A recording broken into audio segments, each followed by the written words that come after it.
To me, it sounds like we have a narrative forming here. There is a young little Karri. He actually has a real passion for it. He makes hundreds of episodes of game reviews and whatnots. 100, 200, 300 projects. Then finally, the gates of heaven open. Everything is possible, and all of a sudden, then you lose the passion. Why at that point it didn't click for you?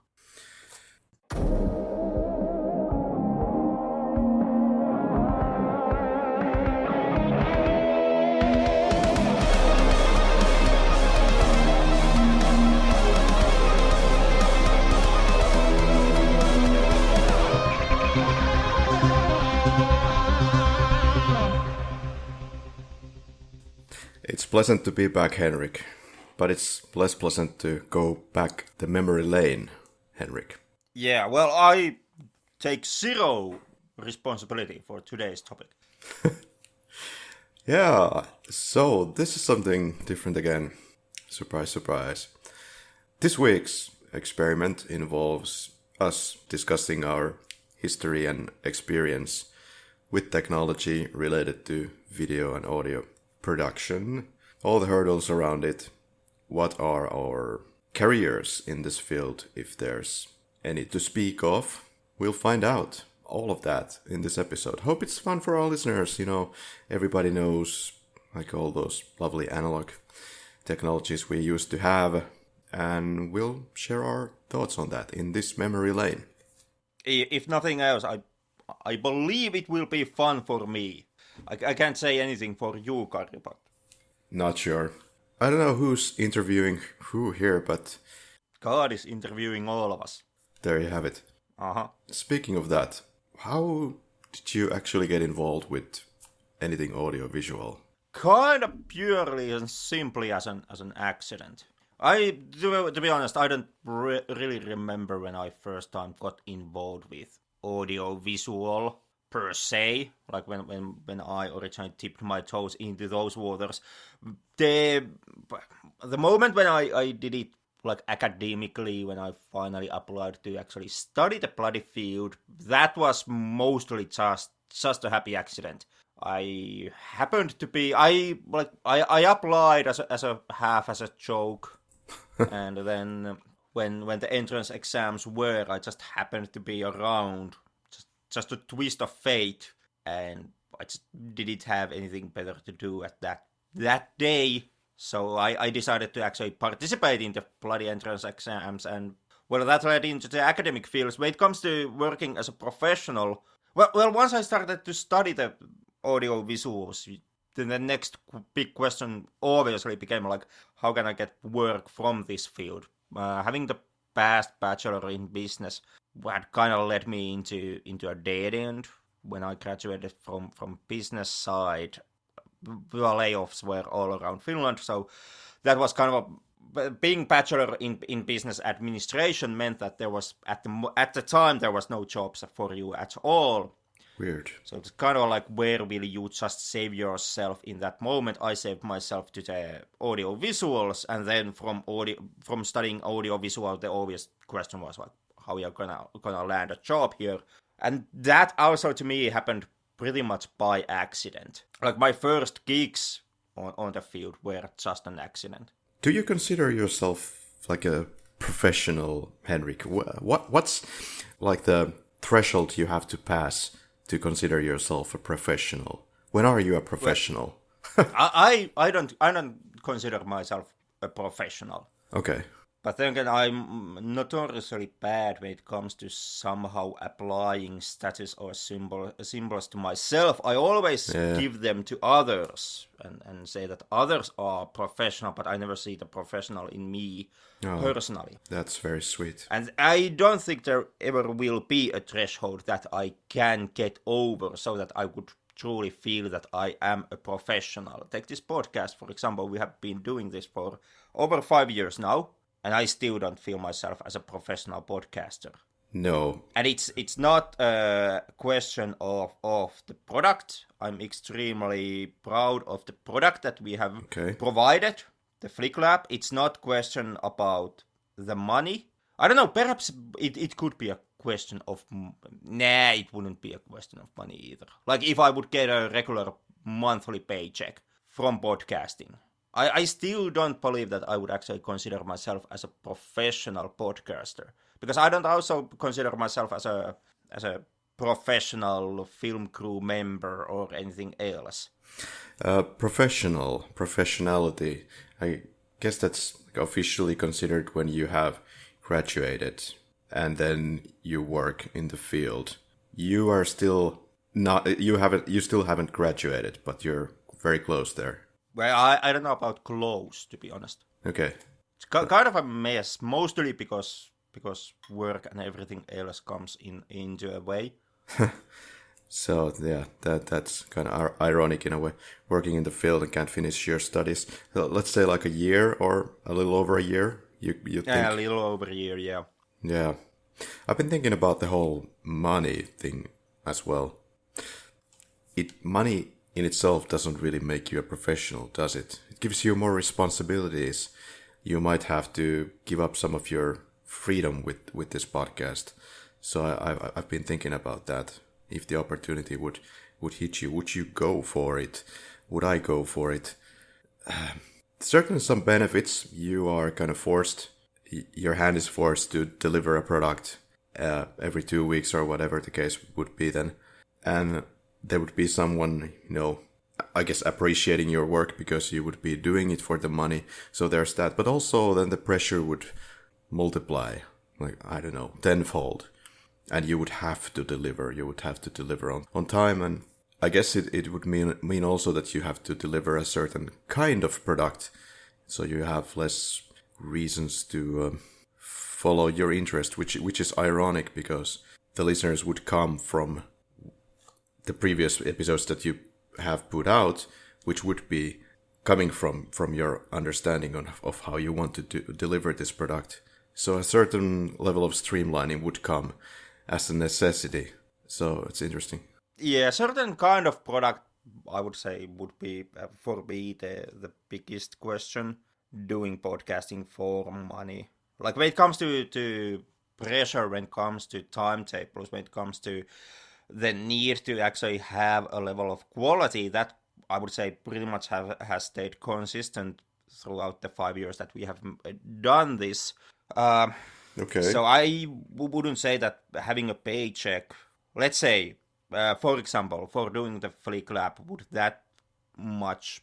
I don't think it would put more pressure on me, because we already are in the point where we have to deliver every 2 weeks, and we stress about that. We stress about the quality of each recording session. We stress about the quality of the cutting and the episodes.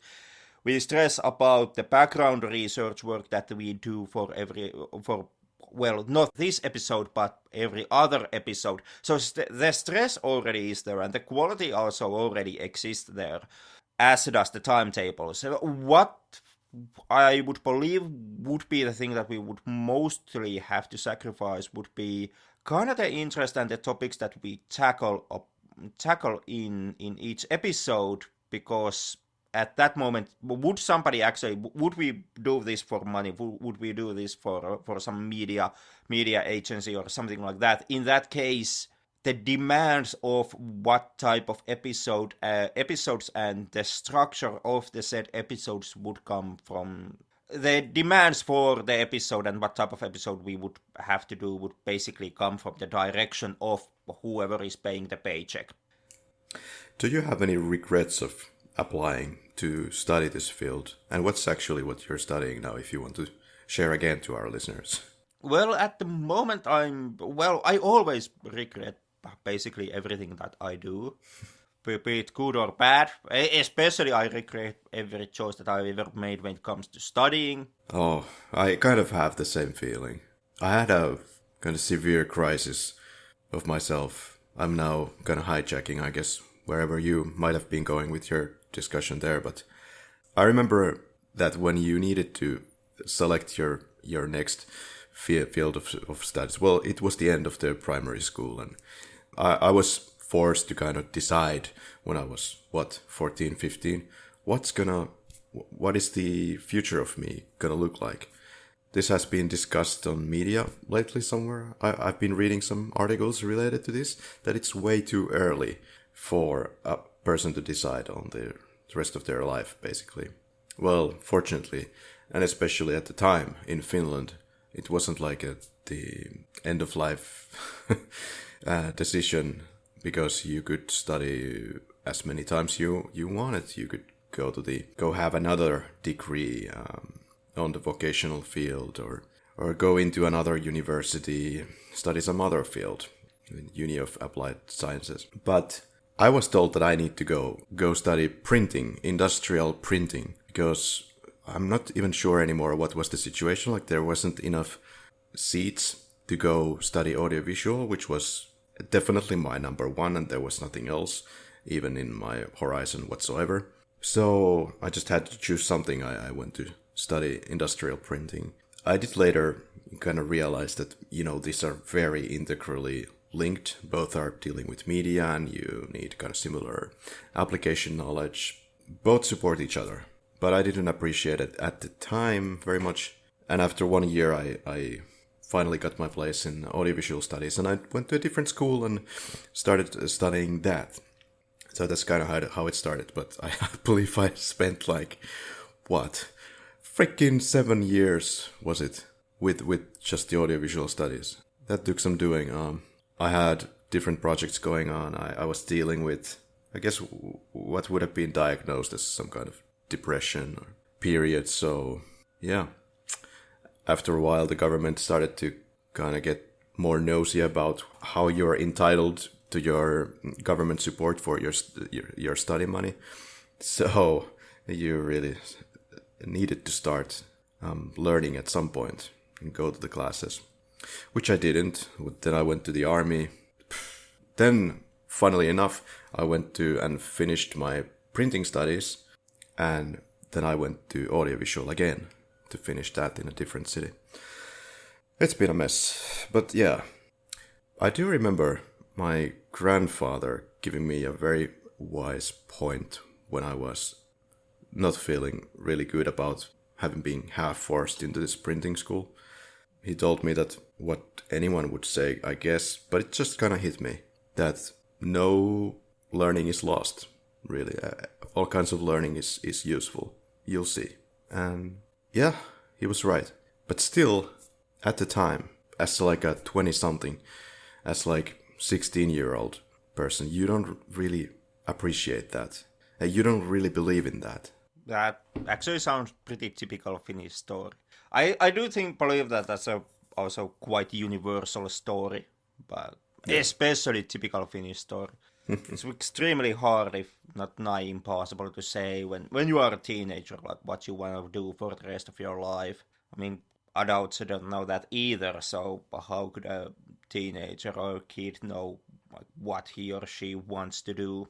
Yeah, I think in your family also there wasn't anyone particularly interested in the art field, but it's just the two of us weirdos. Also in my side there was no really artists per se in the family, but I was the one interested in this kind of thing. There is one far removed artist in my mother's side. Okay. But I have to say that I know so little about my family background that, and when it comes to the artists in my bloodlines, they are so quite unknown and usually just, artists for hobby level, so that there really is not much information that I've ever been able to gather about the subject. Right. Yeah, so it's kind of funny that I then found my way into this.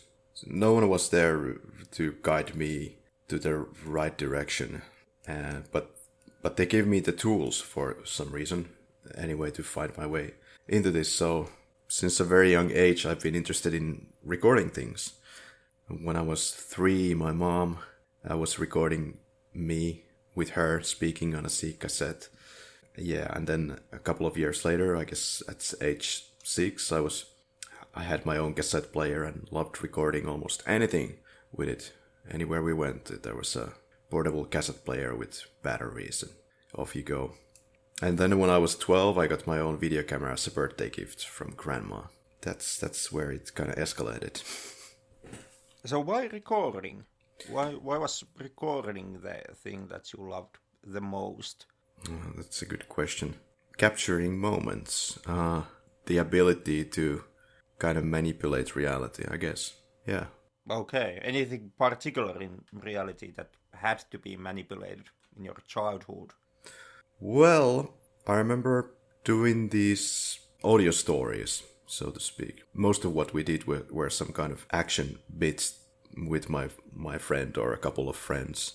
Like we would imitate the elements from James Bond movies or whatever action movie it was, and you would pretend to be on top of a train or be in a life and death situations of facing lava and being on bridges fighting for your life.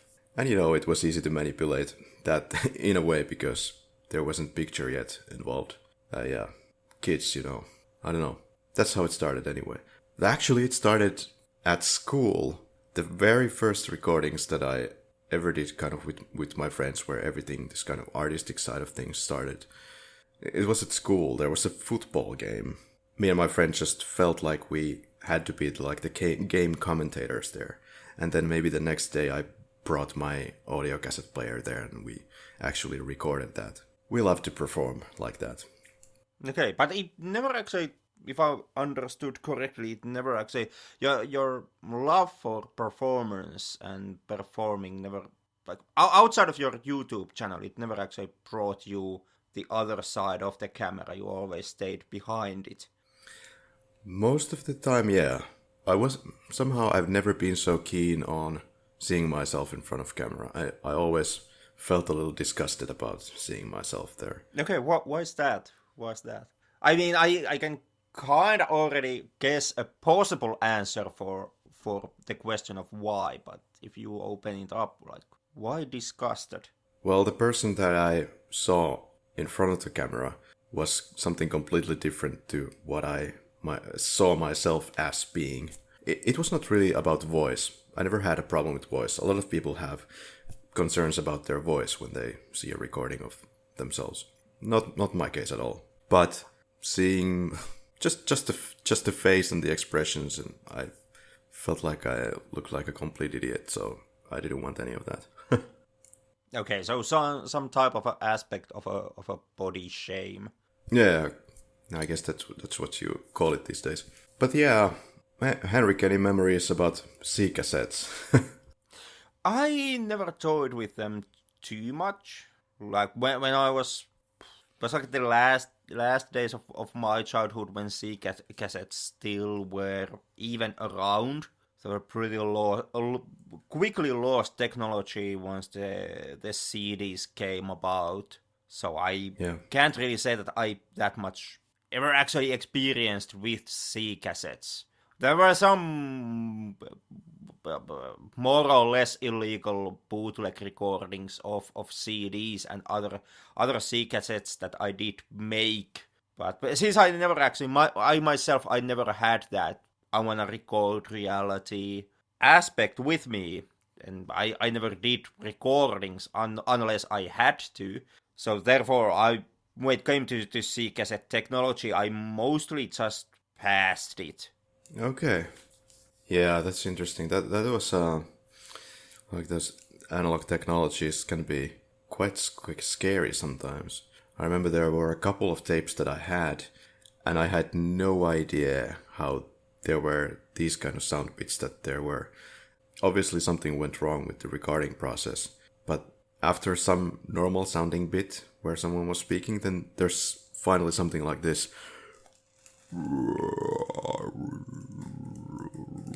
Yeah, for me, when it comes to analog, my love for analog technologies and analog media, it's something that started to develop in me.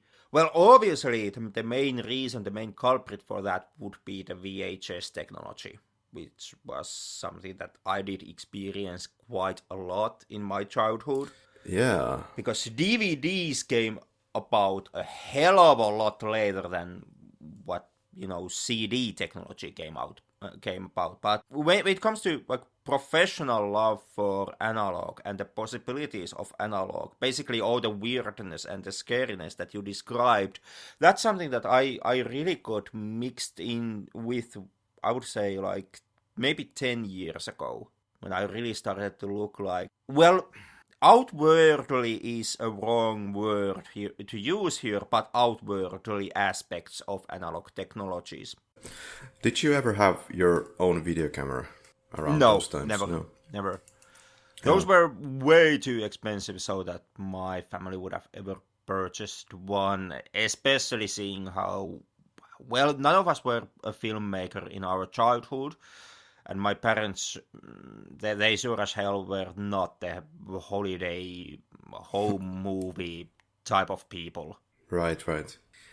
Yeah, I didn't film my family so much, regrettably, I guess. But actually, I had a lot of fears about who I was filming. I avoided filming faces actively in those early stages. I really don't know why. But yeah, I was scared of if there would be some kind of retribution if someone doesn't want to be filmed. People were a little more tense about that kind of things back in the day, especially in public arenas. I was kind of careful about that. Okay, I would have believed that people are more tense about being filmed today, since the possibilities and the venues where being filmed can eventually lead you in today's world. Maybe. On the other hand, people are kind of more used to it, I feel. Because there's camera at every corner, then, it's not a big deal anymore. 20 years ago, if you walked into a supermarket, if you walked into a shopping mall, there would be guards in 5 minutes telling you to get the hell out, because you would be, blamed for some kind of industrial espionage right out of the gate. But now everyone does it. Anyway, I got my first video camera around 11 or 12. That was some Sanyo brand. It made a horrible noise, and there was an increasing picture quality issues. So pretty quickly after that, somehow I got a brand new Sony CCD-TR 511E, which was kind of nice at the time, using also the Video 8 tapes. So I kind of skipped all that VHS nonsense when it comes into video cameras. So those tapes had actually pretty decent picture quality for those days. And yeah, that's where the hobby horse really got wild. I had especially one friend at the time. I still do consider him my best friend, although we haven't been in touch for 14 years because he mysteriously just stopped being in touch, unfortunately. I wish that would be somehow resolved, but that guy was, in retrospect, I have to say that guy was some kind of a genius. He always had the most inventive ideas. He had an exceptionally large vocabulary, and he was just really quick in every sense of the word. So he was kind of the star of many of those tapes and the kind of acted pieces that we did. Another big thing, of course, was the kind of the video game tapes that we did, like playthrough videos. I guess we were kind of early on that. Internet is crazy about that kind of thing, but yeah, we were doing it like it's nobody's business in 1998. Yeah, one of the big parts was that with a group of friends we did this, I think it was exactly 100 episodes of these game review shows that were never released anywhere. But we kind of did them for our own entertainment. And, they were inspired by this old cable TV called Moon TV. We kind of did our own spin of those. In the process of that, we also did some interviews. In some of those also Henrik was involved when we went to the Game World events. And I had this kind of analog editing box. You could connect different analog devices to it and then control the volume and have some very rudimentary fade in, fade out and picture effects and 3 or 4 different channels that you could change on the fly while recording. It was kind of neat. Then, of course, I found digital editing and was kind of done with all that analog nonsense. Also, what I've understood, pretty much filming all together. Filming all together. Yeah. I mean, what have you filmed? Let's say recently, or Nothing. to give a generous advantage. This is the start of the digital age. You just told me how much you used to film during the analog days. 100 episodes of video game reviews, let's plays, interviews, your own personal passion projects and everyday life. But since you left analog and world at large left analog behind and turned into digital, how much have you actually filmed? Unfortunately, not as much as I would have liked. I started digital editing kind of almost immediately when the stable first version of Adobe Premiere came out, 2001, 2002, something like that. That was quite rudimentary times. It kept crashing all the time. But yeah, that was the start. And of course, as you know, then I did this little hobby project movie, Terminator 2X, kind of like a parody comedy something remake of Terminator 2 with no budget at all. And after that, things stagnated a bit in the sense that in my immediate circles, it was really hard to convince people to join into some kind of new project because they knew that it would take a hell of a lot of time, a hell of a lot of effort to organize everything, and always take more time than you would schedule, obviously. But so I stuck to some small scale things. Again, these kind of video game playthroughs with commentary with a bunch of friends, that kind of things. Those are relatively simple to put together as long as you make interesting playthrough content, of course. After that, pretty much I went back to the audiovisual studies, and now I had access to the studio that they have at the school. So yeah, that was fun. We shot a music video, did some experimental dreamlike short films that I unfortunately don't have anymore. Nothing fancy or anything. Filmed with SD cameras, as far as I remember. That was really the stage when it was starting to switch from SD to HD. But around the same time, I started working as like a trainee for one company that is known for many famous TV series in Finland. Kind of reality TV, mostly. At the time, anyway. And so, yeah, that opened the doors for more HD content or experimenting with HD shooting. What I did for that company, well, it was really just kind of B-roll footage for those reality type of shows, assisting editing, going through the hours and hours of material that we shot, color grading at the later stages. After that, I was kind of done. I was kind of done with the field. I felt like I didn't have much passion for anything anymore at that point. Okay, because to me it sounds like we have a narrative forming here. Not a big narrative necessarily, but a small one. There is a young little Karri. He's toying with all these shit tier analog technologies, but he actually has a real passion for it. He makes hundreds of episodes of game reviews and whatnots. 100, 200, 300 projects using analog technology, and then finally, the gates of heaven open. You get access to the digital technology where everything is possible. No longer just limited to 4 voice channels. Now you can have 12, 16 voice channels. You can have all these voice channels, and you don't have to anymore mess with analog tapes yourself, let alone do any analogical editing. You can just edit digitally, and you can shoot on SD cards. Basically everything is digital, everything is possible, and all of a sudden you make a handful of projects, and then you lose the passion.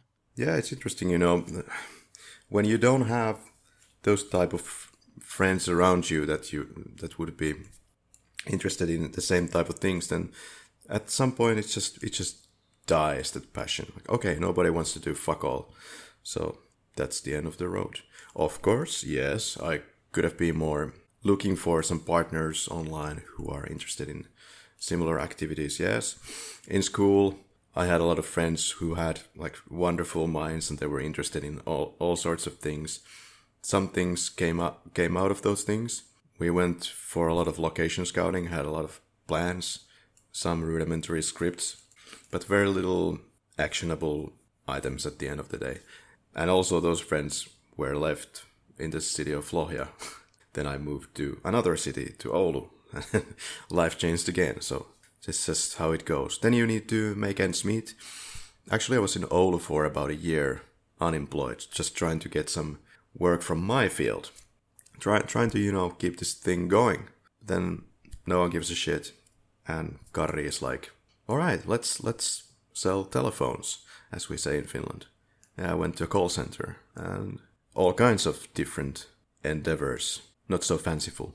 But didn't those two things, basically the passion and the possibility to make the ends meet, didn't they both meet during the time when you were actually working on professionally on reality, etc.? Like, you would think, like obviously, staying in that field, staying with the company could have led into you being able to pay your rent and buy some food. Having an actual paycheck, making the ends meet, so to speak. And one would believe that a professional production company would also have the passion for the projects and the field that they are working on. So why at that point it didn't click for you? Because to me it sounds like that is the point when you finally decided to walk away from the field. I think there are so many things. One thing was that it's always per project in this field, almost always. You sign up for one project for a couple of months, there's always a really hectic deadline breathing down your face and your neck, and you don't really have much of artistic freedom in those jobs that I used to do. You would have to be, at least an editor or maybe a director to feel like you are really contributing something of your own. Okay, yeah, I actually did do a couple of those advertisements for TV1 or TV2 related to some of those TV series, which was cool, yeah. I was able to just decide on my own which kind of pieces to use and in which order and what kind of vibes and all. So they just sent it to the channel, okay, that's it, cool. So that was nice, but that's about as far as I ever got to, contributing something. I don't know, I just feel it was a passion thing to be shooting something. Once you're in a company, then they tell you the rules of what to do. And that's when the passion kind of withers and dies. Okay, so you need the artistic freedom for yourself in order to actually be able to enjoy what you are doing. Yeah. Because harking back to our today's discussion, it's also a point that you rose up when we were talking about the possibility to ever take the Flick Lab and make this a payable project for us, something that we could cash in. And one of kind of a shared notion for both of us there was that, if this would ever be like work for paycheck kind of situation, we would automatically lose the artistic control on what we would do and how we would actually make any current episode. Yeah, that's right.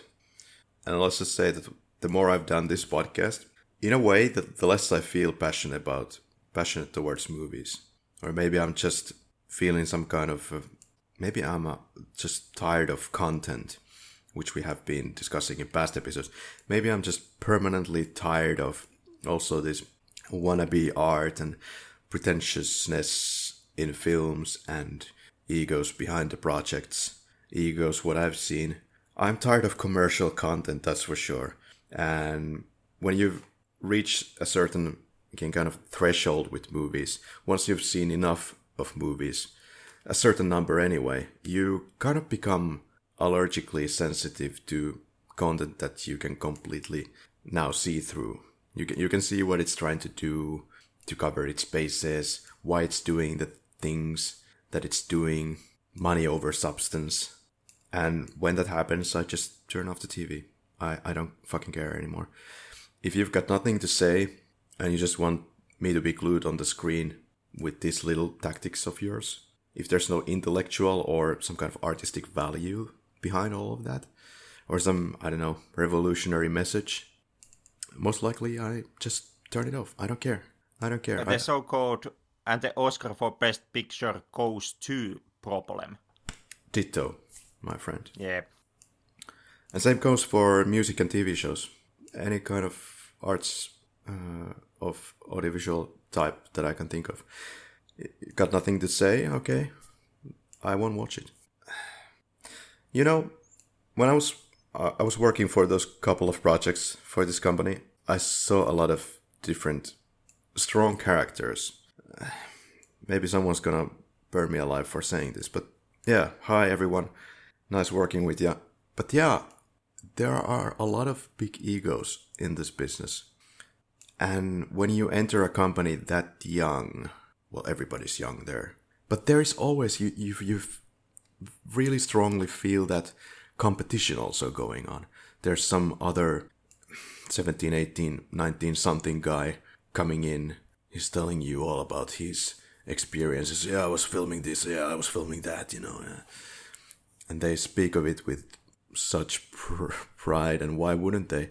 It's just that, yeah, there's always this internal fight going on. Who kind of gets to have projects?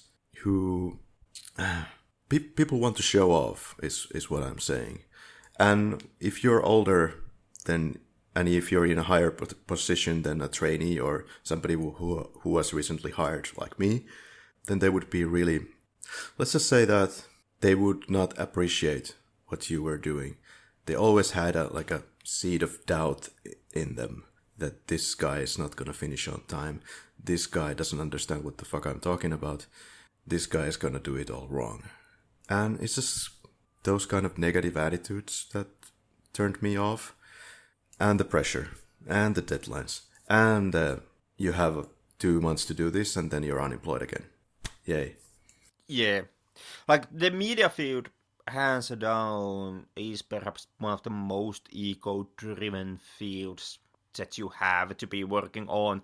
Well, I don't know, perhaps outside of banking, but or, you know, economic finances.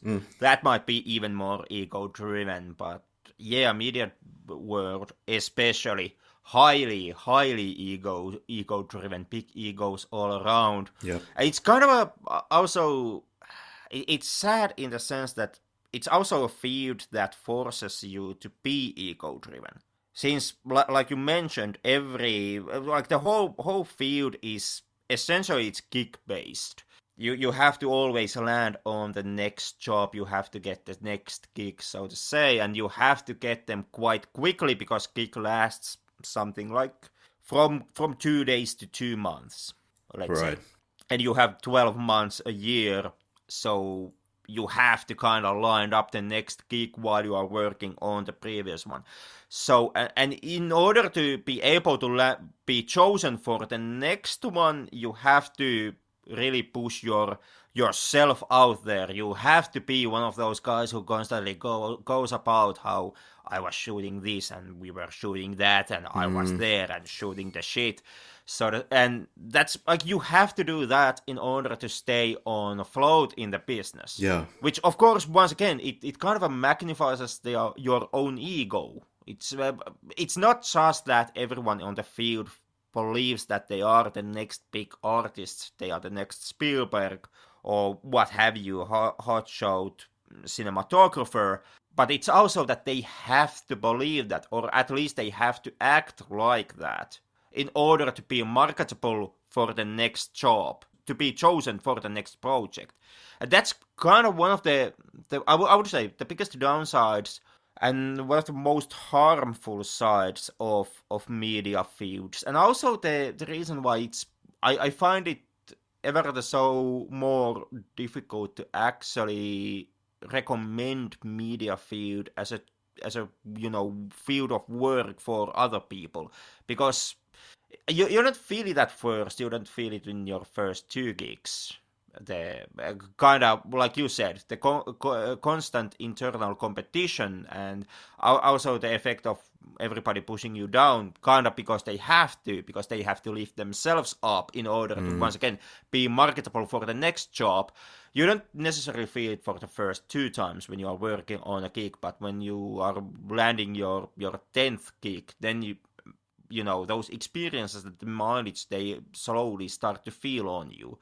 And if you are really young, like most on the field are, since they go to study the field as quickly as possible, they graduate as quickly as possible, and then they try to land the first job opportunity as quickly as possible. So they are somewhere, 25 to 30 when they start to work on the field. They are still relatively young.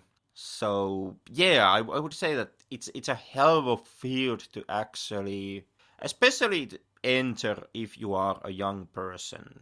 Yeah. What about you? We're both starting to get a little older, and a lot of the base of those projects, I would imagine, are where there are some old hawks there as well. But these young, I don't know, wannabes are people who keep telling how excellent they are, or what they've experienced, or listening to their suggestions on how to run this project. Don't you get tired? And not really, not me personally. But something that most likely helps me here is my previous bachelor in business. Because oh boy, if we weren't like driven by high egos when we were studying that field, that was even more toxic and more kind of a downgrading than what the media field is, or that at least has been my experience comparing the 2 fields together. Because oh shit, if we like back in business, we were the next level of Gordon Gekko-esque assholes. We're not quite as bad, but there was a certain type of field, and also us being young assholes, driven, well, not need and not mandate, but some type of a drive that kind of just push us forward into that direction, to becoming more and more Gordon Gekko-esque. And coming from that experience and being able to look back on that, it kind of also gives me some, I don't know, levity or easygoingness when it comes to now having the hungry first timers pushing their own artistic egos and telling you how and what type of a shot they want, etc., etc. It kind of makes it, I believe that the business experience makes it easier for me to just go with it. Yeah. Just be like, okay, fine, you want this. I know it's not gonna work.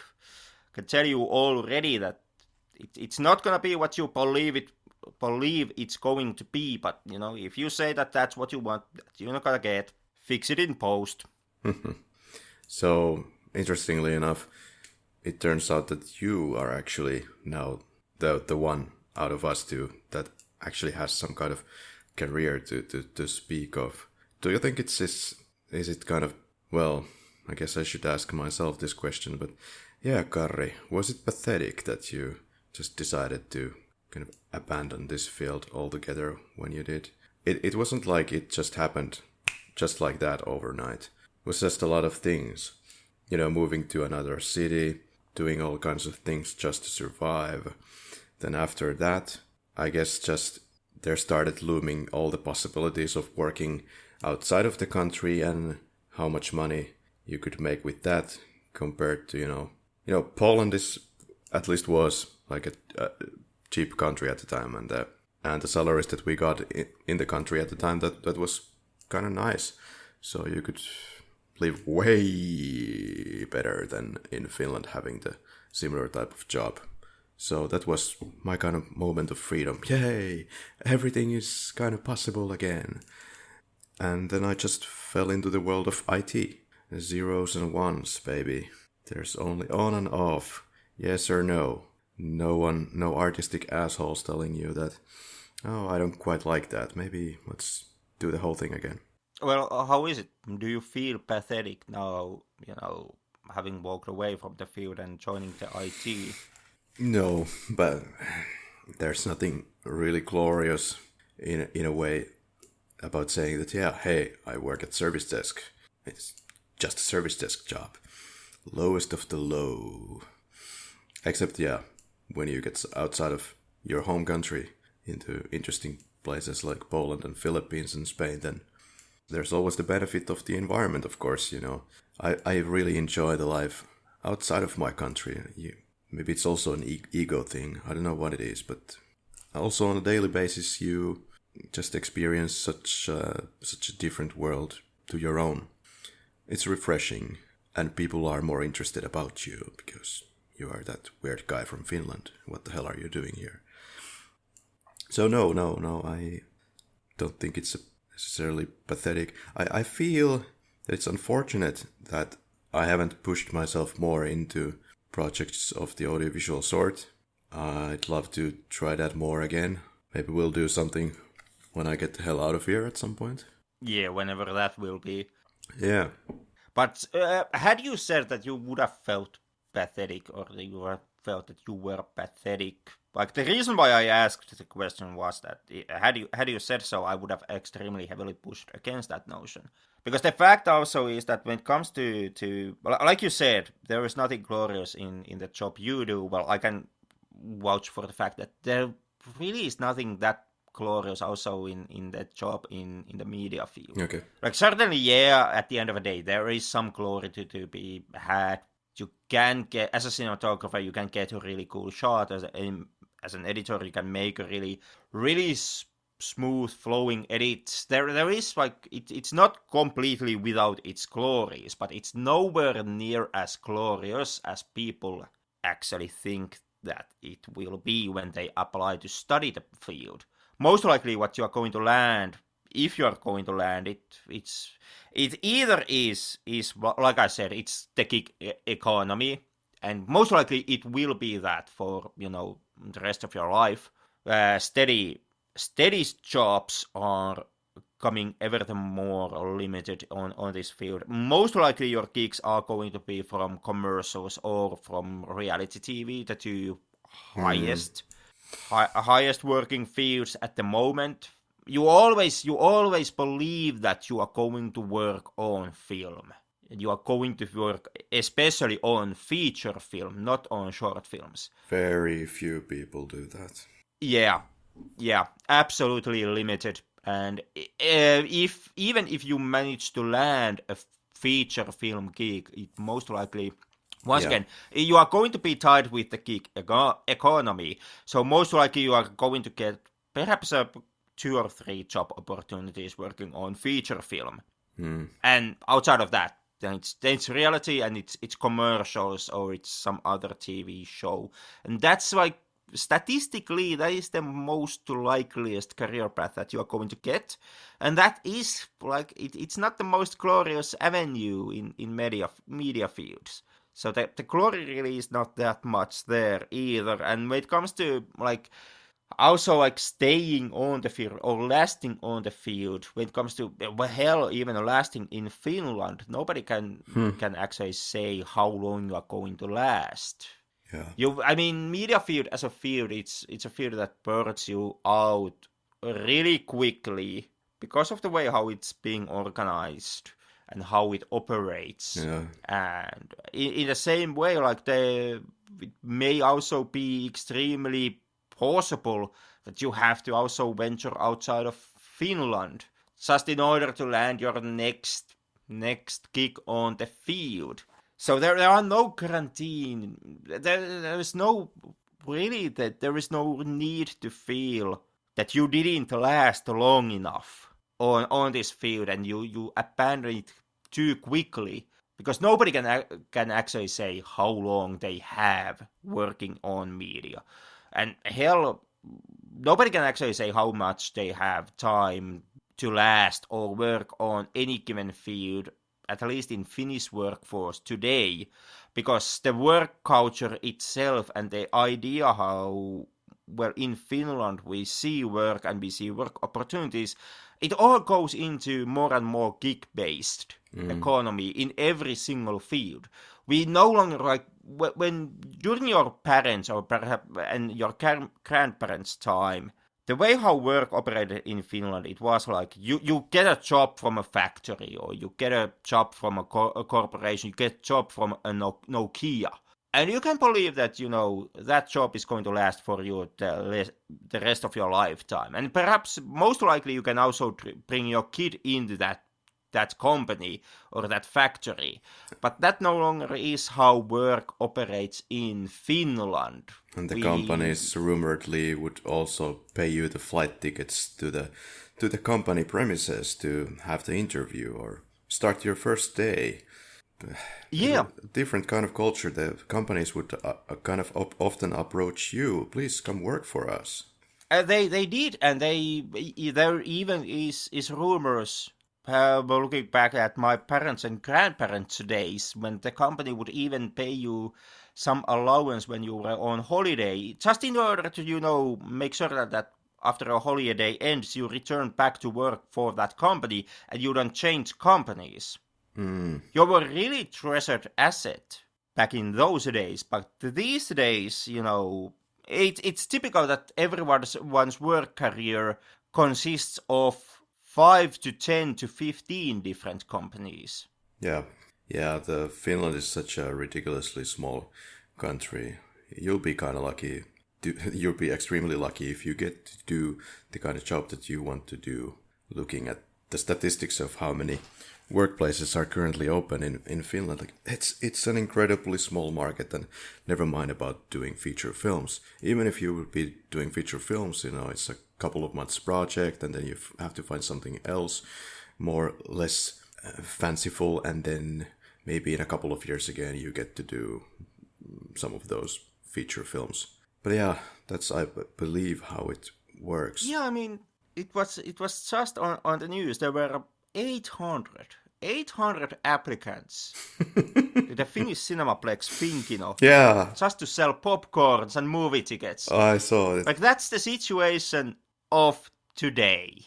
So if somebody doesn't last, I'm not say this just to you, Karri, but anyone listening in today's episode, especially if you're a media professional or student in Finland, if you don't happen to last on the field, there's no need to actually feel any shame about it. The game is so rigged against you at this point that, Yeah. If you leave Finland or if you leave the field, like go ahead and do it. Just, do whatever you want and what you can believe that has even the slightest possibilities of making you happy. Because there are no guarantees at all that you will last. If you want any level of stability in your work, don't choose media. There are a couple of lucky ones that my colleagues who started working at Yle, and they had like a stable jobs working on some funny comedy talk shows and things like that, season after season. So there was always something to do.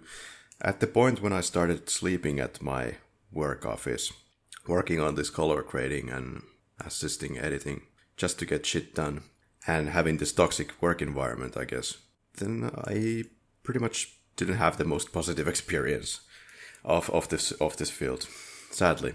I think that's also the story that I hear, basically more and more every single year. Yeah. Not necessarily sleeping at your workplace. That might be like, I haven't heard that many stories of that of the life of that ilk yet. But when it comes to toxic work environments, those are coming. You hear reports about that, in increasing frequency. Yeah. So now that you have had I guess a pretty varied experience in different types of roles, maybe you want to also expand on what kind of roles you've done. But also another question, are you proud of some of the things that you've done? Or do you feel like it was just another job? Or was it something that you gave something good for the society? Not to say that I have given anything very revelatory and amazing by doing service desk in IT, but yeah, what's your experience on that? I must say I have had surprisingly many of the type of experiences where I felt that I've actually finally managed to contribute something to the society, and work that I have been able to be proud of myself. I'm one of those people who rarely feels proud about anything that I have done. I usually I just do the thing and then I move on to the next one, and I try to pay as a little mind to what I have done in the past as humanly possible. I'm also one of those people who never actually revisits his old work. I don't listen to the Flick Lab episodes. I don't watch my old shorts or commercials or basically anything I have done. That's just somehow not in me. Let's put a little flag there. I think that's really kind of fascinating psychologically. I don't know if there's any way to open up that any further, but there's a lot of actors like that do that too, that I think they never revisit the movies that they were once part of, no matter how famous they got for it, or especially if they got famous. They just can't stand watching themselves, or they just don't care. I actually don't know any high-graded sort of actors that would go back to their material on a regular basis. I've heard about stories about these actors. I just can't remember who they were. Like you hear these life stories about actors who like to watch their past work, and once again, as they got older, when they were really old, they would watch nothing else but their own old films. Mm-hmm.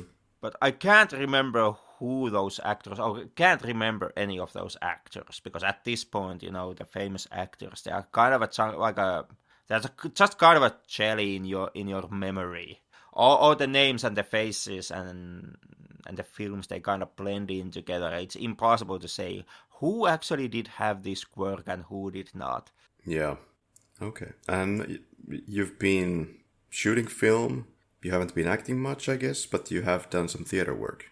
Yeah. Well, like I said, it's gig-based economy, so I do pretty much everything that comes in my way. That has included some directional work, usually commercial films. I haven't done like a TV commercial. I have done commercial short movies. Directing those, some camera work. My latest gig was again being I was the second unit cameraman. In that we were filming the Finnish championship races, snowmobile races for snowmobile enduro. That is like the very last gig that I did. It was taxing as hell. Okay. Script writing perhaps is the one that I've done most myself. Like when I try to reminiscent and count the different type of gigs I've done. Some DIT, that's how I landed feature films originally. But yeah, pretty much just like anything that comes my way. I try to stay away from editing, but I'm not completely alien to the world of editing either, having done some music videos and the sort. Yeah. Yeah, there's always positives and negatives to everything, I guess, but yeah, I can imagine that shooting has the benefit of you shoot it and you usually, hopefully, don't have any reshoots on that thing, especially if it's kind of reality based. It's kind of done deal, then you send it to some poor sob in editing booth and they spend days and months on that material that you shot in just a few days. Yeah. Mostly whenever I do camera work, I try to stay on reality based. Okay. Just in order to avoid, the umpteenth reshoot of a scene X. But I have worked as a camera assistant at set in some short movies. So that's also it's not completely alien field to me either, like working as a behind camera in like production set environment. Yeah.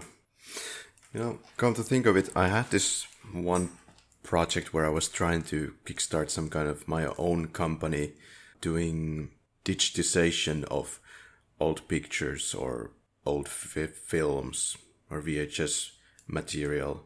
It would have been kind of nice. More kind of technical work, no creativity involved in that sense. But that's something that I've been relatively interested in, restoring, remastering, especially after I went through the crazy project of it wasn't me who digitized those tapes, but I had like 100 different VHS tapes, and then they were digitized, and I would be heavily involved in that project, like kind of quality managing it, that everything is going according to plan, going through different versions of the same material and then comparing, with which VHS player we got the best material, and if there's like mixed results with different players, then we use the computer to combine these materials together to get the best average quality.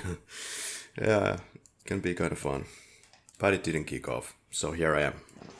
Well, when it comes to digitally editing and re-enhancing, transforming old materials, I never saw the whole Wignut Films' Beatles documentary, the Get Back. I believe it was named the Beatles Get Back.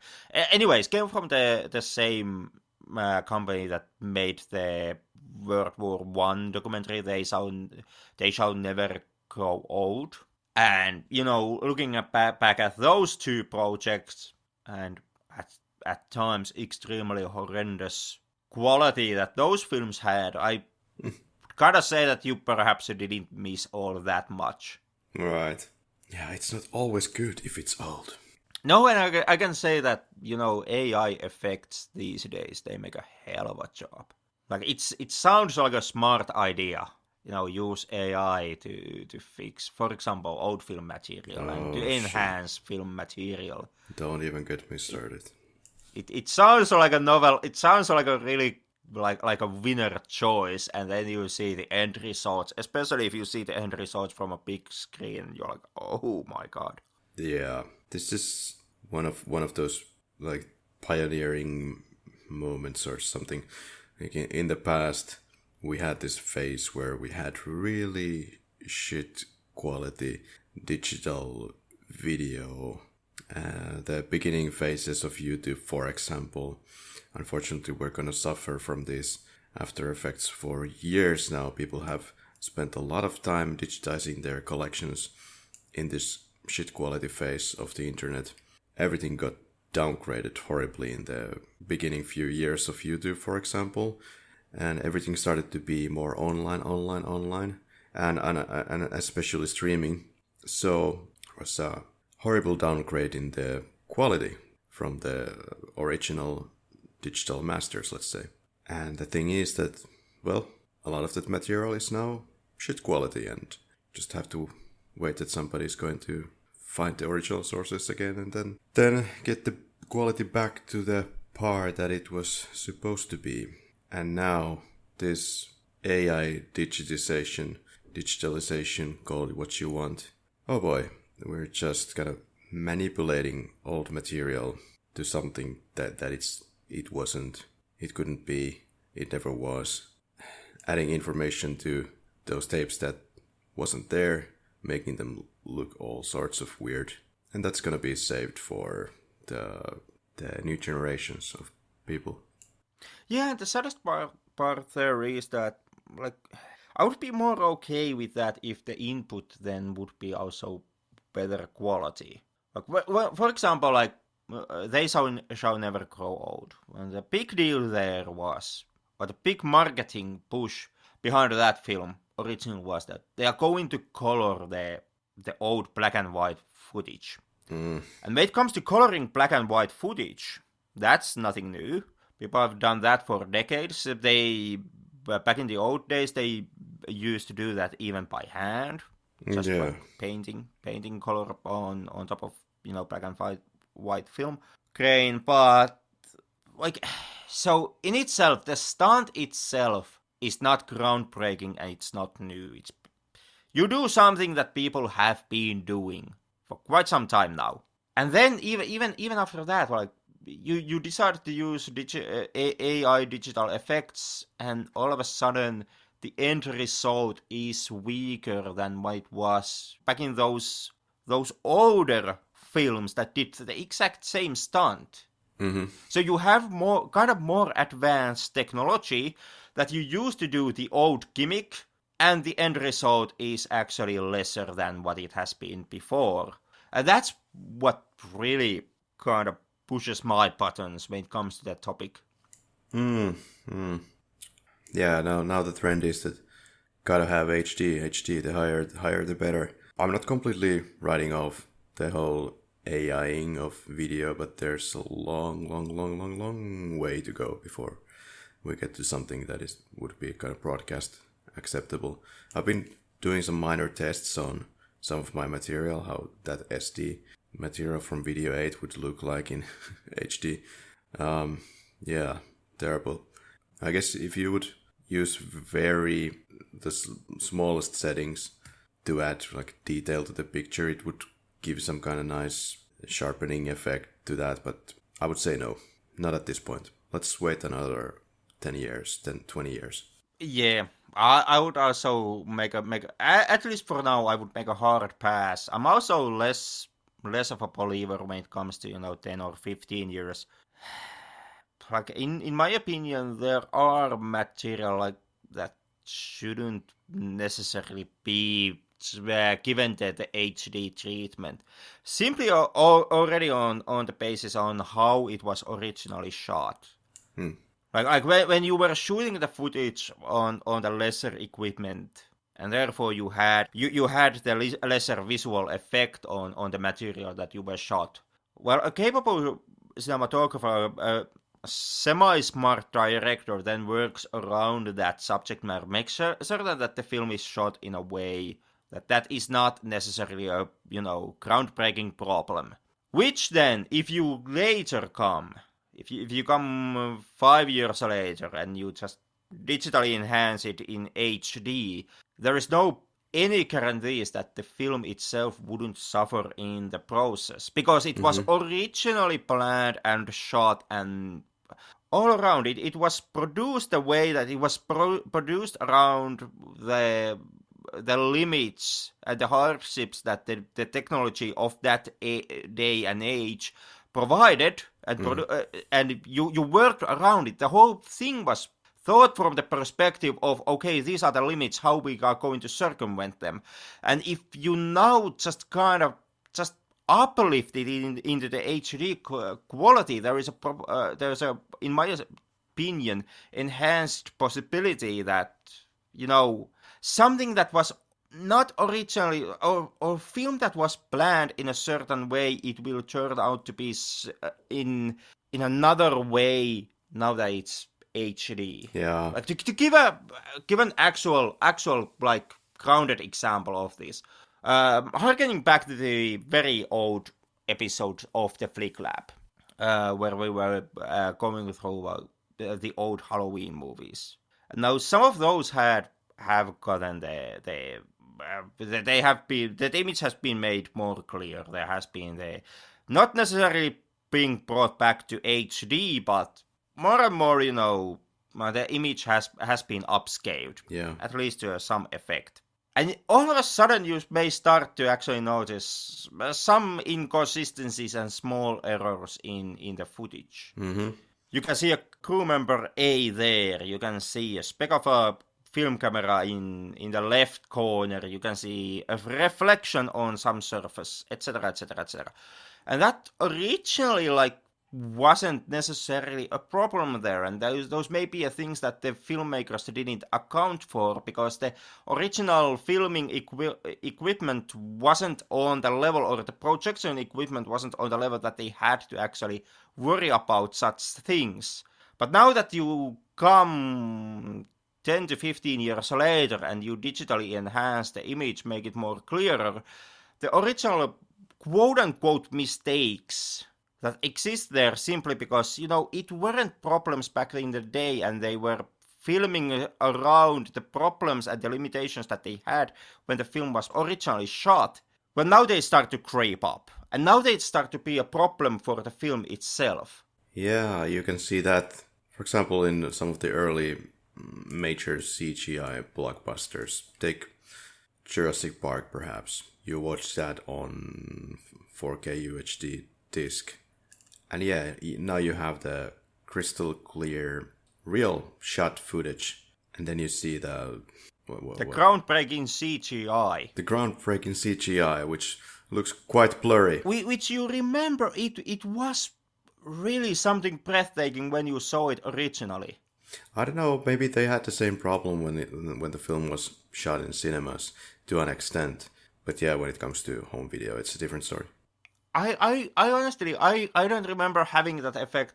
Okay, once again, I was a little kid when I saw Jurassic Park for the first time. So, simply the pleasure of seeing an image that moves may have, of course, affected my experience. But I could have swear that those dinosaurs didn't look as honky as they do now in digitally enhanced version than back in the old days. The film grain probably protected a little bit of those CGI assets on screen. I'm 100% certain that it did. Mm-hmm. It gave them some blendability into the film itself, and I'm like doubly as strong on this point when it comes to AI enhancing the film material, where it becomes more and more like the program's simply just guessing and putting frames on the film stock, and just like through a guesswork adding pixels into the picture. Yeah, that's one thing. But yeah, one thing that I might be really excited about is artificially doubling the frame count in films. I think this is going to be some kind of a trend in the near future. People are just not quite there yet for some reason. I mean, we play all kinds of games with 120 hertz monitors, and you have like, I have 100 frames per second running here, and everything else is just garbage. So why don't we think about the same things in movies? It's interesting. I think it's gonna be a thing, and that can be easily manufactured. You have a 24 frames per second movie. You can multiply that. Well, you can double it easily to 48 frames per second, and you wouldn't notice any difference that it's actually created by the computer. Counting just an additional frame, figuring out what the frame would be based on the frame that you're in and the next actual frame. Yeah, I can believe that you couldn't necessarily guess that it has been done by a computer when it comes to, in case of adding more frames. Where I'm more hesitant is in the overall effect that would have on the film, or your experience with the film. But the first example of this that comes to mind would be those Hobbit movies that were shot, was it twice the frame rate? Yeah, I remember that. Yeah. And, well, it didn't bother me personally, but I have, met more and more people who have reported that effect made them physically ill. Sometimes to a point where they had to actually walk out of the theater and in mid-movie, simply because they just couldn't watch it to the end, because they were just too quick, too many frames. The movement was somehow too fast-paced. The other that people have been complaining, once again, was not my personal experience, but what I've heard is that with that effect, with those added frame rates, the film started to feel unreal to them. Yeah, that's I've heard that before, but it could be just in juxtaposition to what they've used to watching. It could be, but once again, that would be like when we are thinking from the audience experience. If it's just adjusting into what you are used to, well, the advent of those towards the frame rate movies would also mean that the audiences at large would have to kind of get adjust into this new, more fast-paced, more quickly moving film. And that's kind of a heavy demand for the audiences at large, in the point when you are demanding that from them simply because, well, the industry at large decided that since it's a fun gimmick, the movies would need to have more frames. Because nobody actually, when it comes to Hobbit movies, nobody was actually, writing Peter Jackson emails demanding that there would have to be more frames in the film. Just that, the production company decided, and Jackson decided that, hell yeah, we're going to film these films in higher frame. And mostly it was decided just so because it worked as a gimmick for those movies. It was purposely really, made press statements about the fact that higher frame rate, more frames. So it was nothing else. It was just a gimmick. And then we have audiences at large who are not adjusted to watch a film of that pace. So it's kind of a heavy demand at the end.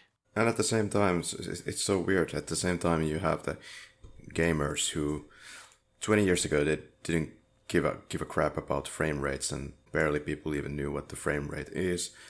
And now people are all crazy about frame rates. Gotta have at least 100 frames per second, when we were just fine with 15 frames per second in some cases. Yep. Yeah. Of course, when it comes to video games, I can meet the argument halfway. I can see that, games themselves have, of course, changed when it comes to what type of games we play. Back in the 15 frame days, it was mostly side-scrollers. These days, it's third-person action games. It's the first-person Twitch shooters.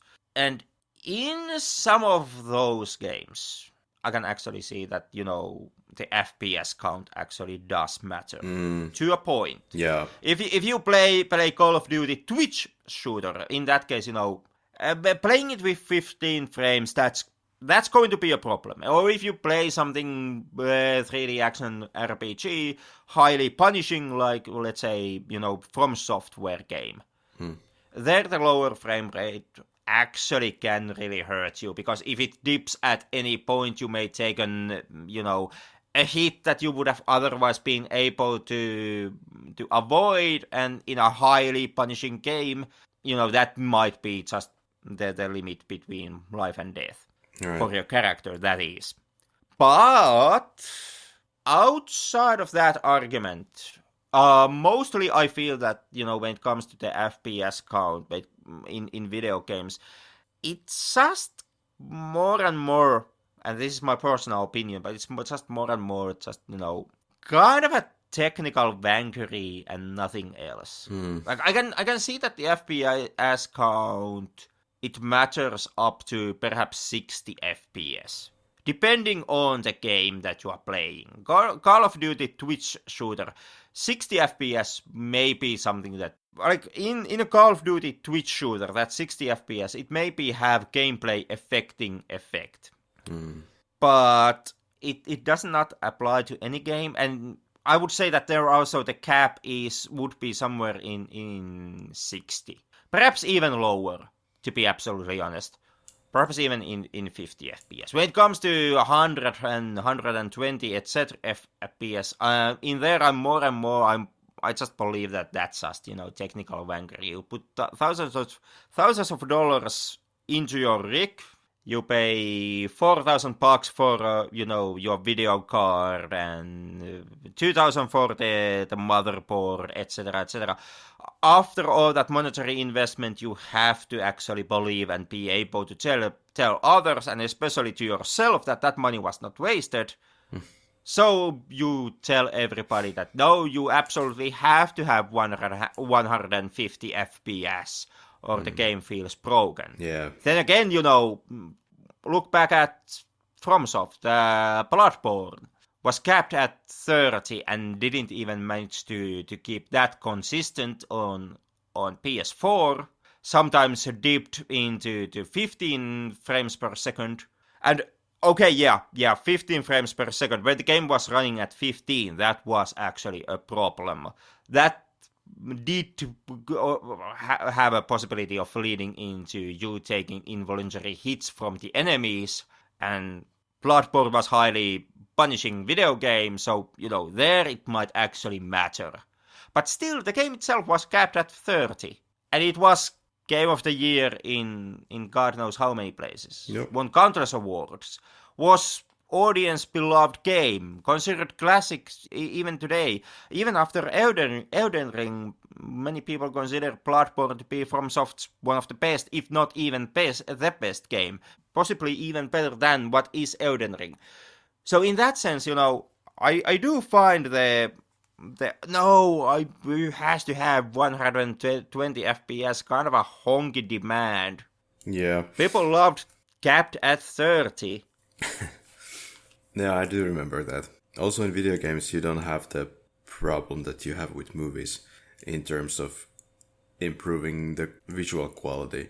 Take, for example, this different game remasterings, which is a big thing lately, making more bucks with just a little simple facelift with some of the classics out there, or just bundling them together with some small extra features. Lately I've been playing Tomb Raider Remaster with the parts 1, 2, 3. And now you can play Tomb Raider on 60 frames per second, just simply buy the remaster on Steam and off you go, without any patching and all that nonsense. Finally makes that T-Rex boss battle in Tomb Raider 1 beatable, am I right? Makes it a little bit scarier, I guess. Looks like more like a jungle. But anyway, yeah. What about on tech side? Still anything you want to say about the different video editing software or other software or operating systems that you've used over the years? Not that much, no. In the end, I haven't used that many different softwares. Mostly just Premiere or Resolve.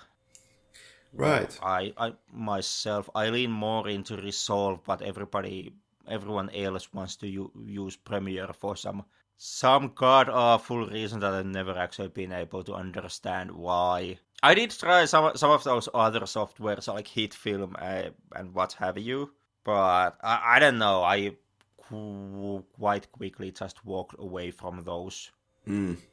Well, like I said before, I used some of the earliest stable versions of Premiere. Well, Premiere existed like 10 years before I touched Premiere, but that was supposed to be some kind of stable version around 2001, 2002.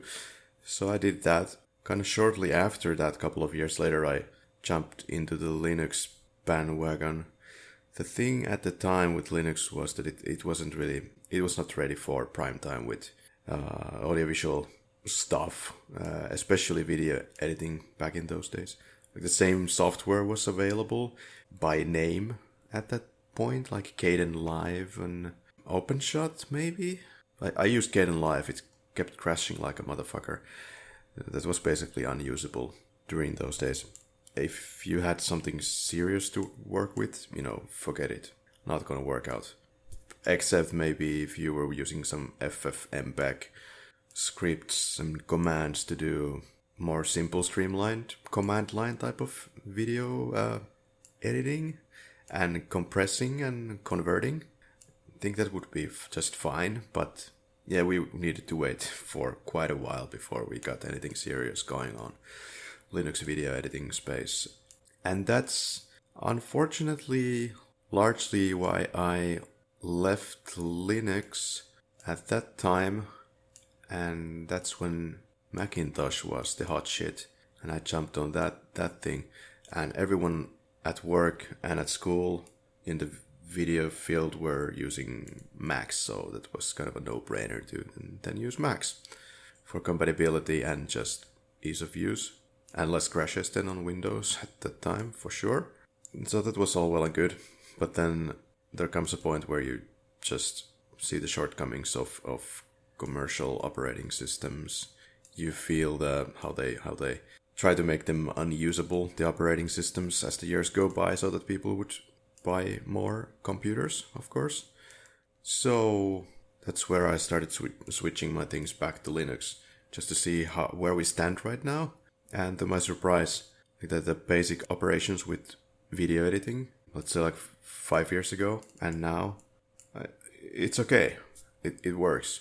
And one big thing that happened in Linux space was the DaVinci Resolve. Yeah, that gained its Linux version at some point. And you can buy the pro version of that.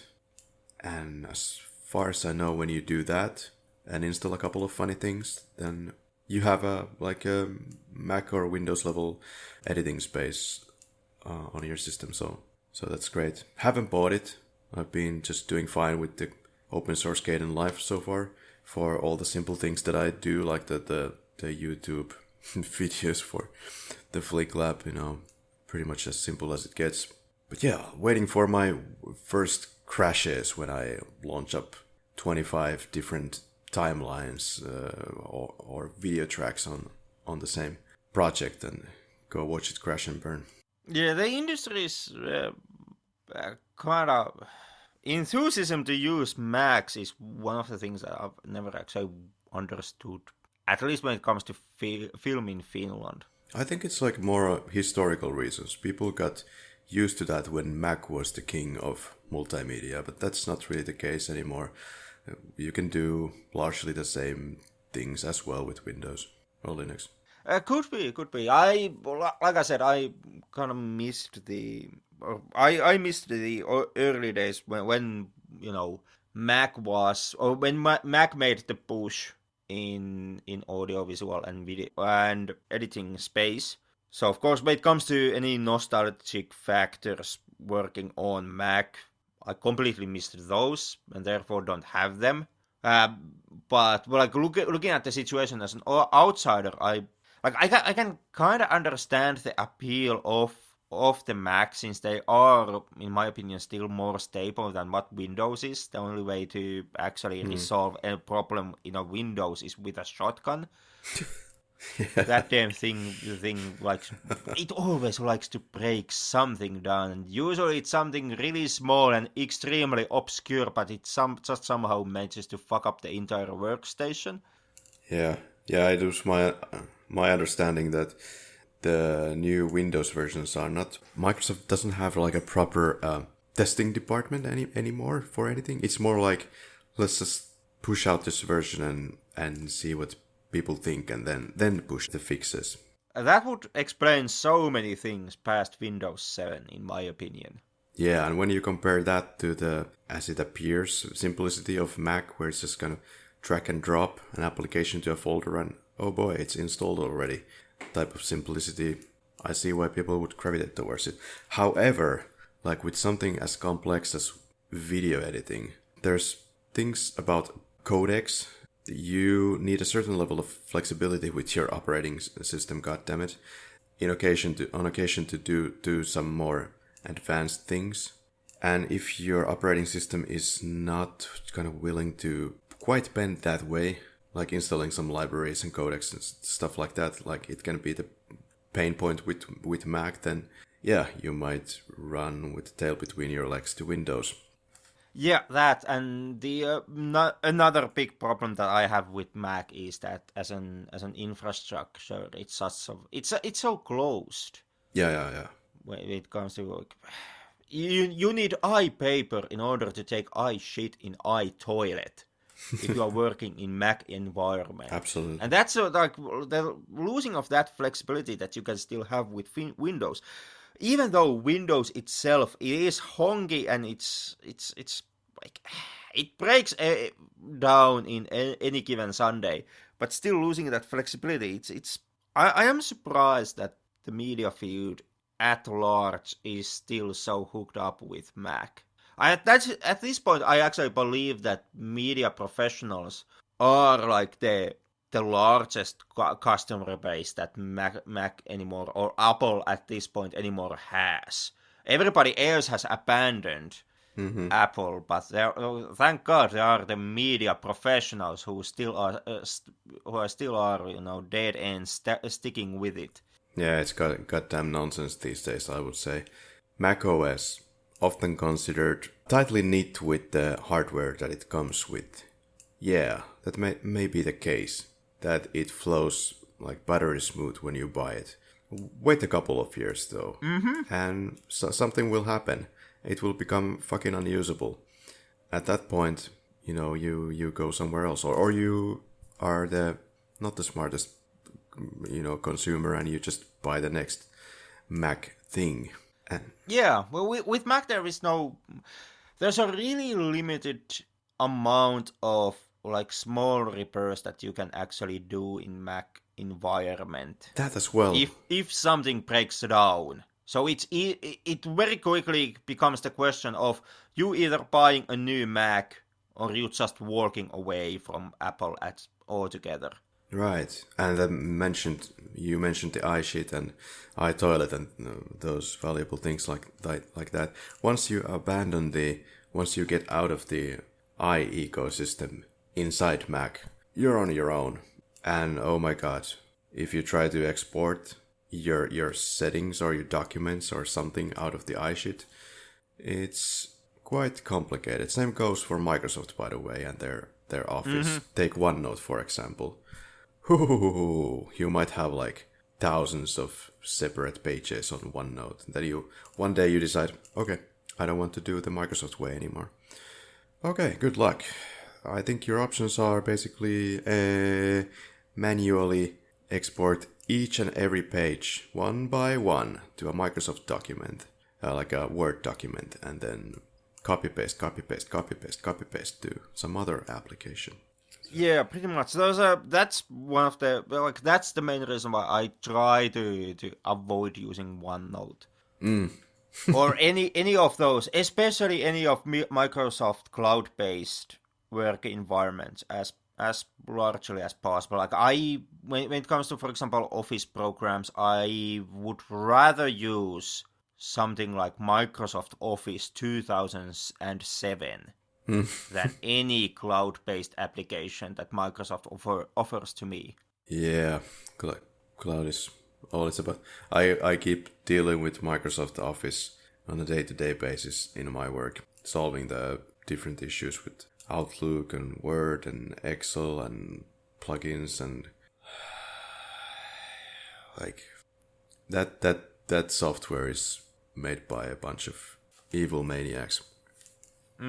The years and years of development of adding patch over patch over patch and new feature that people request, one here, other there, all the menus confusingly built, a bunch of mess, the whole code base now so bloated that opening your email application takes, 30 seconds to a minute or more.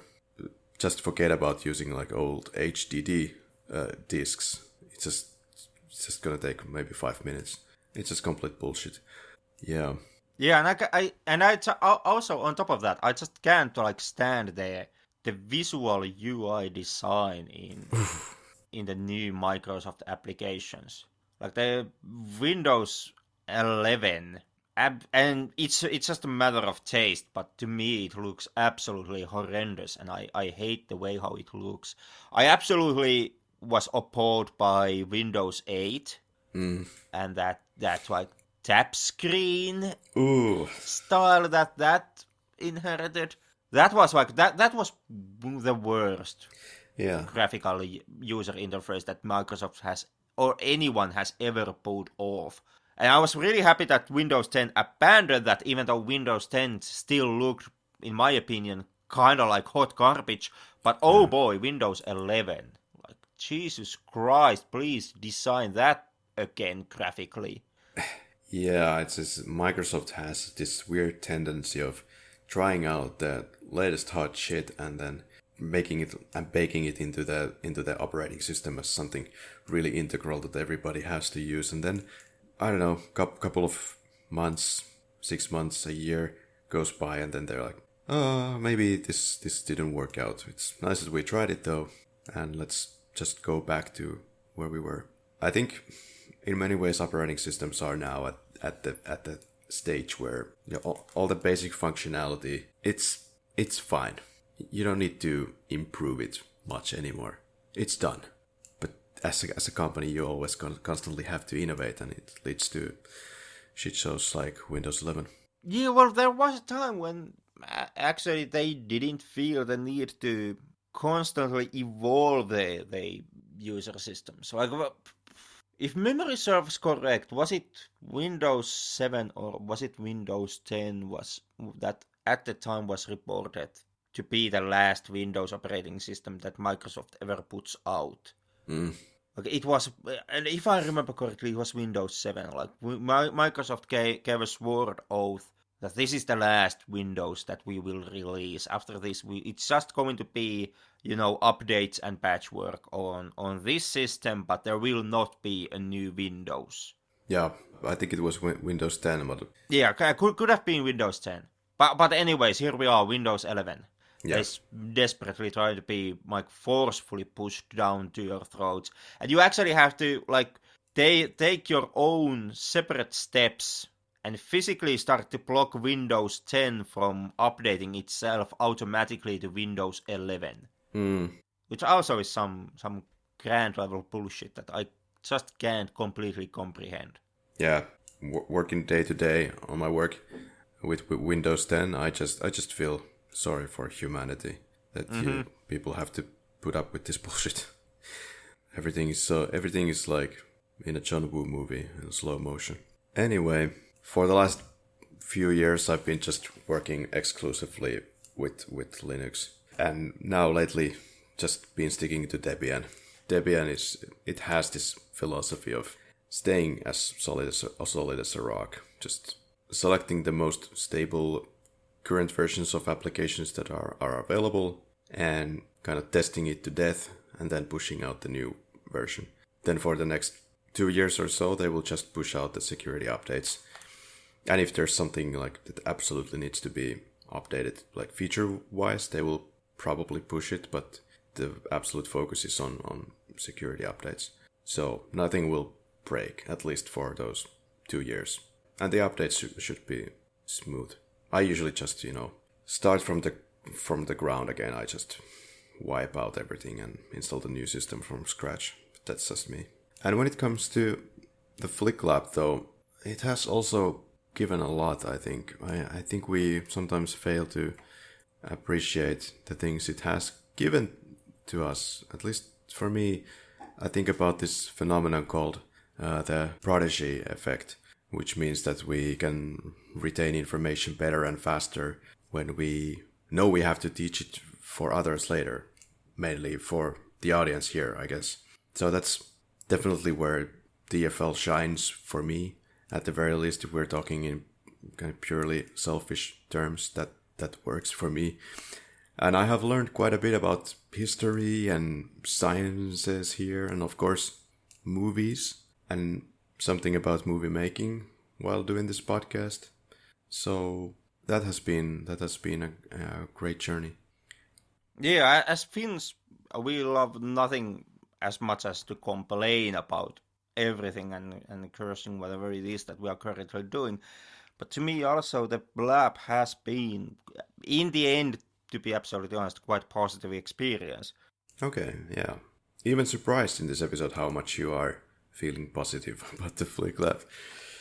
I don't know. I usually, honestly, outside of just your typical downgrading Finnish jokiness aside, I really don't have that much, or haven't had that much against the lab itself in any of the past episodes. Yeah, Of course, since you make this almost year around, take away, couple of breaks that we have, there may be an individual episode where that the word is crushing you down at the moment of the recording, or you just feel the fatigue at that point. So there might be an episode here, another there, where I'm not perhaps the most joyful myself, but typically, like I would say, like 90% of time, I'm actually pretty happy to be doing the lab. That's nice. I guess that's why we are still here almost 6 years later. Well, it most definitely it's not the money and naked chicks that we get out of this gig. Not many of those. To be completely honest, this season and the last couple of seasons, it's been increasingly hard to figure out what to do next. Where do we want to take this? What kind of movies do we really want to watch? Or we're just watching for the sake of watching? Or what's gonna be the thing? But heck, we try to deliver this season as well. Don't know what's gonna be next in this podcast. The next episode even. I guess we see that in the fortnight. Until then.